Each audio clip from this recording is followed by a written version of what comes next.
വന്ദേ ധാരം തേനിവാല Indian national കോൺഗ്രസിൻ്റെ ഒരു ജയ്സൽമറിൽ നിന്നുള്ള ഒരു സ്ഥാനാർത്ഥിയുടെ പ്രചരണ വാഹനം ഞങ്ങളുടെ ദബ്ബയുടെ മുമ്പിൽ കിടക്കുകയാണ്.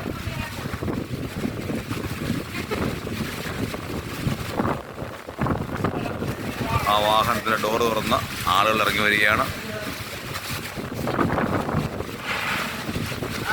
ഇന്ത്യയുടെ അതിർത്തിയിലെ അവസാന ജില്ലയിലെ പാർലമെൻറ്റ് മണ്ഡലമാണിത്. പാകിസ്ഥാൻ ബോർഡറിനോട് ചേർന്ന് കിടക്കുന്ന ജയ്സൽമറിലെ ഇലക്ഷൻ്റെ സ്ഥാനാർത്ഥിയുടെ കോൺഗ്രസിൻ്റെ വീഡിയോയാണ് ഇട്ടിരിക്കുന്നത്. അതിൻ്റെ പുറകിൽ വെള്ളാട്ടുപോക്കർ എത്തിക്കഴിഞ്ഞു. 3 വെള്ളാട്ടുപോക്കറായി അങ്ങനെ നിരനിരയായി അതിൻ്റെ പുറകിൽ 3 വെള്ളാട്ടുപോക്കറുടെ വീഡിയോയും നിങ്ങളെ തത്സമയം കാണിക്കുന്നു.